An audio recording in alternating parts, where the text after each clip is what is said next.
Bonjour à tous, donc je vous propose maintenant le cours virtuel concernant la séquence de quatrième. Donc comme vous avez pu le voir, je ne fais pas de live puisque ça ne fonctionne pas assez, donc je vais vous passer sur des vidéos enregistrées. J'espère que vous êtes allés voir la vidéo qui expliquait comment on va fonctionner ensemble durant toute la période de confinement. Si vous ne l'avez pas vue, regardez-la, donc c'est une vidéo qui est déjà disponible sur la chaîne, donc retournez la regarder.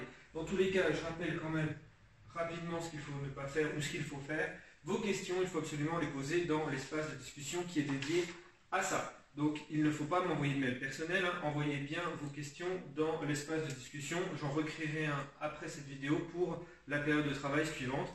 Il y en aura toujours un nouveau entre chaque vidéo. Donc vraiment posez vos questions dedans. Le fil de discussion même précédent restera en ligne, donc il n'y a pas de problème.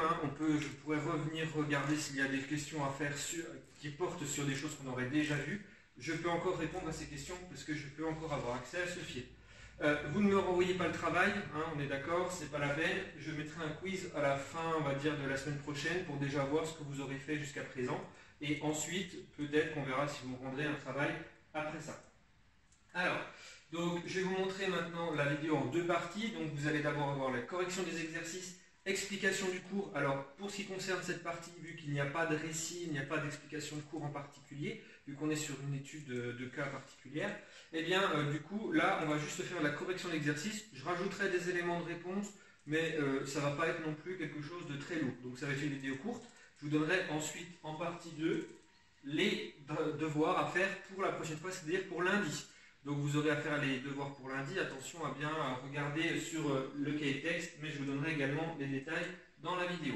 Alors, pour faire la correction des exercices dans de bonnes conditions, j'espère que vous avez avec vous le diaporama du cours. Si vous ne l'avez pas, il va être projeté ici, mais la qualité risque d'être un peu moins bonne que si vous l'avez dans sur votre ordinateur ou sur votre tablette avec vous, en même temps que vous écoutez la vidéo.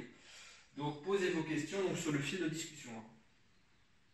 Alors, on commence. Vous avez dû normalement télécharger ce nouveau PowerPoint sur l'espace de travail de la classe, de votre classe à vous, c'est-à-dire 4e A, 4e B ou 4e C. J'ai demandé de laisser un peu de place dans le cahier, puisque vu qu'on est sur une période particulière et que vous n'étiez pas tous au même niveau dans le cours précédent, je me suis dit que c'était quand même mieux de dire on laisse de la place pour ceux qui n'avaient pas eu le temps de finir la séance sur la colonisation par rapport à l'Inde britannique. Donc on reviendra là-dessus quand on reprendra des cours normaux. Là, je vous ai demandé de commencer une nouvelle séquence, comme ça on commence tous sur quelque chose de nouveau et c'est plus facile à mettre en œuvre. Alors, vous avez dû normalement noter dans le cahier le titre de la séquence, donc le continent africain dans la mondialisation. La problématique, quelle est la place de l'Afrique dans la mondialisation? C'est la question à laquelle on va essayer de répondre pendant toute notre période de cours. Et je vous ai remis une définition de la mondialisation, une définition que nous avions déjà vue lors d'une séquence précédente. C'est donc la mise en relation des biens, des personnes et des informations à l'échelle du monde. Donc c'est vraiment le thème central, le fil conducteur de notre thème de géographie cette année, la mondialisation. On a déjà vu les États-Unis par rapport à cette question. Là, on va regarder un nouveau territoire, qui est le territoire africain, qui bien entendu n'est pas du tout armé de la même manière et qui n'a pas du tout le même rôle à jouer dans cette mondialisation. Donc pour bien vous montrer qu'il y avait une grosse différence avec le territoire précédent qu'on avait étudié, je vous ai mis en introduction une caricature qui vous montrait finalement une salle de classe donc en Afrique avec un professeur qui expliquait à des élèves du coup la carte du monde, en sachant que cette carte était quand même un peu différente de celle qu'on a l'habitude de voir, puisque finalement il n'y avait que 3 espaces qui étaient représentés, le marché américain, le marché européen et le marché asiatique.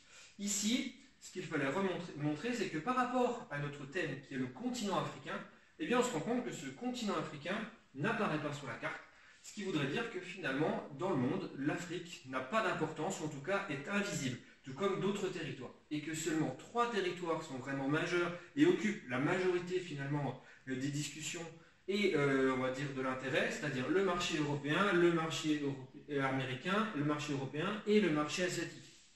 C'est quelque chose qu'on remarque même actuellement dans l'actualité, puisque vous avez donc quelque chose qui prend de l'ampleur et qui devient majeur.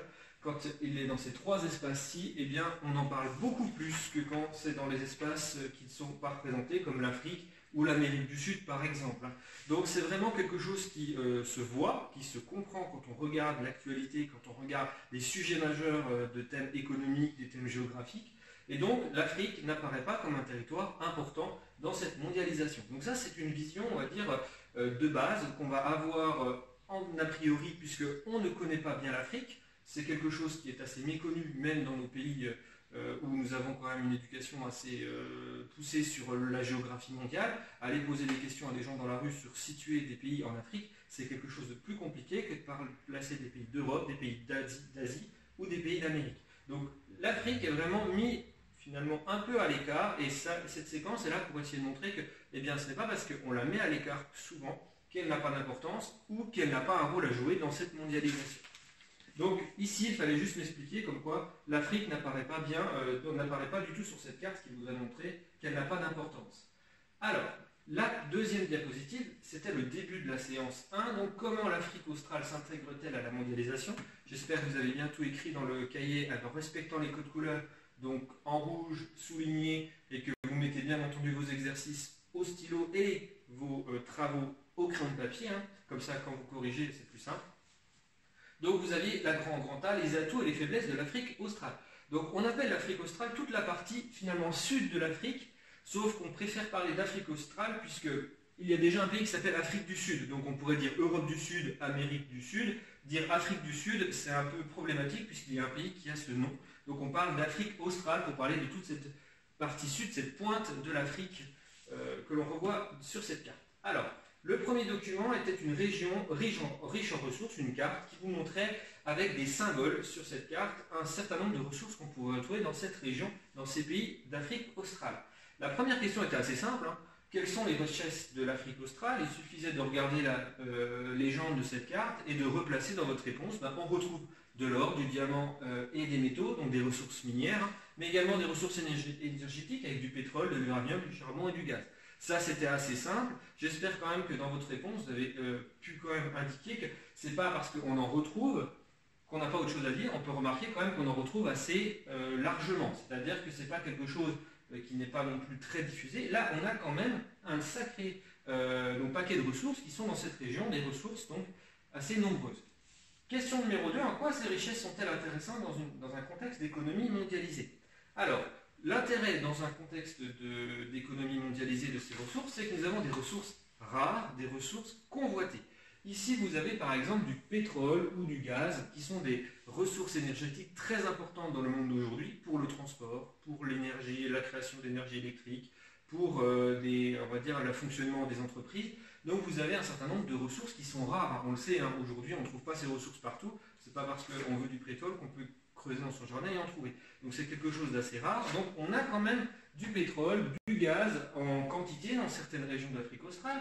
On a également des ressources plus, on va dire, atypiques, de l'or, du diamant. C'est quelque chose qui aujourd'hui est très précieux, qui ne se trouve pas partout et qui aussi a une valeur marchande extrêmement élevée. Vous avez également de l'uranium qui est très important dans l'économie nucléaire, puisque aujourd'hui on s'en sert pour pouvoir faire fonctionner des centrales électriques. Il faut savoir qu'on en trouve assez peu dans le monde, il y a des régions bien définies. Un exemple, la France n'a pas d'uranium sur son sol. Pour faire fonctionner toutes les centrales nucléaires françaises, on est obligé d'importer de l'uranium dans plusieurs pays du monde, ce qui veut dire qu'on n'est pas autosuffisant sur ce domaine. On est obligé notamment d'en récupérer au Canada, on en récupère au Niger, on en récupère en Australie par exemple, ou au Kazakhstan. Donc ici, on voit qu'on a quand même des richesses qui sont rares, qui peuvent être convoitées. Donc c'était vraiment ce qu'il fallait remarquer avec cette première diapositive. Ensuite, vous aviez un deuxième document qui était une autre carte, cette fois-ci, mais qui représentait le même espace, mais avec un thème différent. Il s'agissait donc de la population pauvre dans ces régions. Donc, il fallait me dire avec la première question, quel est le seuil de pauvreté? Si vous regardiez la carte, l'indication était donnée dans le titre de cette carte, population vivant sous le seuil de pauvreté, 1,9 $ par jour en pourcentage. Donc ici, il s'agissait bien entendu de 1,9 $ par jour. C'est un seuil qui est un seuil admis au niveau mondial, de manière à pouvoir comparer les pays entre eux pour savoir quels pays on possède le plus de populations qui vivent sous ce seuil. Donc c'est un chiffre bien sûr arbitraire, c'est ce qu'on a pu peut-être voir l'année dernière en 5e. Ce n'est pas parce qu'on a 2 $ par jour qu'on va être riche. Donc c'est un seuil arbitraire qui permet juste de faire des comparaisons chiffrées. Mais on peut donc remarquer qu'un certain nombre de pays vont être concernés par cette population qui vit sous le seuil de pauvreté. C'est la question justement 2. Liste les pays d'Afrique australe, donc plus de 50% de la population vit sous le seuil de pauvreté. ça veut dire dont la majorité de la population est sous ce seuil, ce qui est quand même un seuil assez extrêmement faible.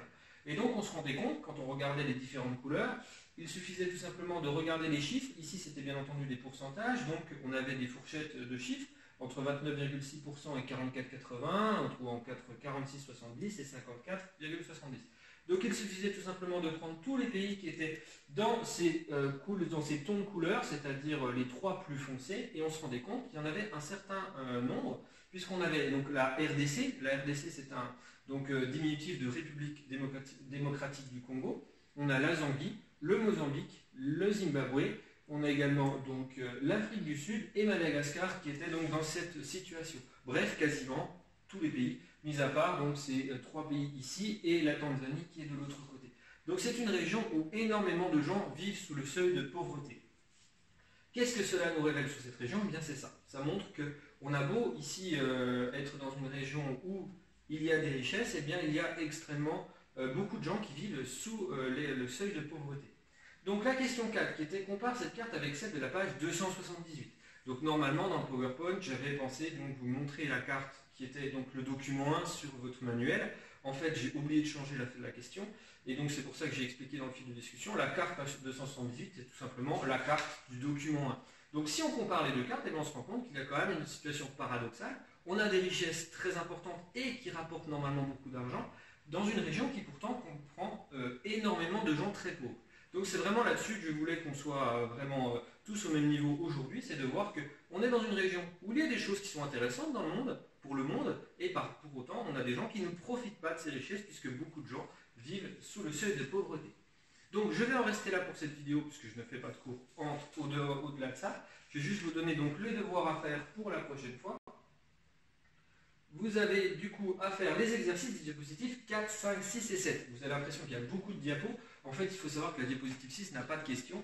Donc vous avez seulement 3 diapositives avec des exercices, en sachant que la diapositive 7 vous présente en fait un exercice de synthèse que je vais vous montrer juste après. Donc vous avez à faire les questions de ces diapositives, toujours en copiant dans le cahier les titres, les documents et en suivant les consignes qu'on a l'habitude de faire en classe. Et bien entendu, la prochaine vidéo donc, sera mise en ligne le lundi 23 mars. Donc les consignes sont à faire, les exercices sont à faire pour le lundi 23. Donc vous avez tout le week-end et demain pour le faire.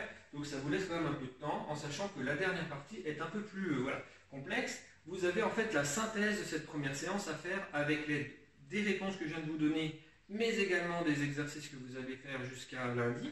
Et donc vous devez faire une carte mentale. On se rappelle, la carte mentale dans le cahier, donc c'est des idées, on va dire, résumées qui vont être reliées les unes aux autres.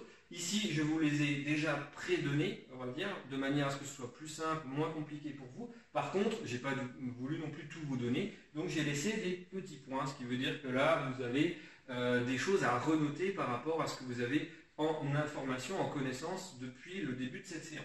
Donc il me faut me replacer finalement toutes ces on va dire, briques d'informations au bon endroit, me faire une carte mentale qui soit le plus homogène possible et le plus cohérent. Donc c'est l'exercice final qu'il faut faire pour lundi. Voilà, c'est la fin de cette vidéo. On se retrouve lundi.